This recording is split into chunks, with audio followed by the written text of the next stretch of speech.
I think Al Pacino can start our discussion this evening. This production would have been impossible without his presence. And I think everyone would like to know how in the beginning he happened to decide to play King Richard III when he could be off in Italy or in Hollywood or one of those lovely sunny places playing something by a swimming pool.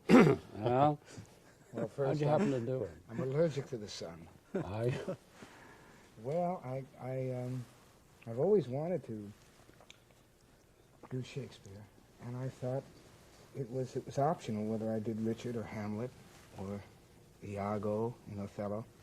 And talking to David, we discussed it, and I thought, well, let's go ahead and do Richard. Had you seen it done? Had you ever seen Never. anybody do it? You never saw anybody do it? I did the first half hour of it at the Actors Studio 3 or 4 years ago. With whom? Was that on your own? Were On you, my own. You worked I it out just yourself? worked it No out director? myself. No. The best way to do it.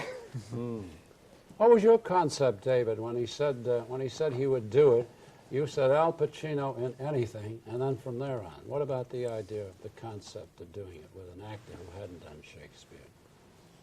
Well, I did think that the peculiar combination of values required by Richard III are very hard to come by, and that Al has them. You have to have a marvelous sense of humor for the in order to get to the audience. On the other hand, you have to have a great motor for subjective response, and that's there has to be a demon that gets to the works his way towards the crowd, and on the other hand, there has to be someone who's able to talk with an audience and enjoy himself hugely along the way. And I thought, where else can we find such a person? So. What about the language, Al? Did you work on it at all? I mean, in the fact that it is Shakespearean language, and you've always worked in prose and modern contemporary. I've always loved language. You see, I've always wanted to do a language play. I even found in the realistic plays I did, when I had enough to say, it would get my motor going. And I've always wanted to do that.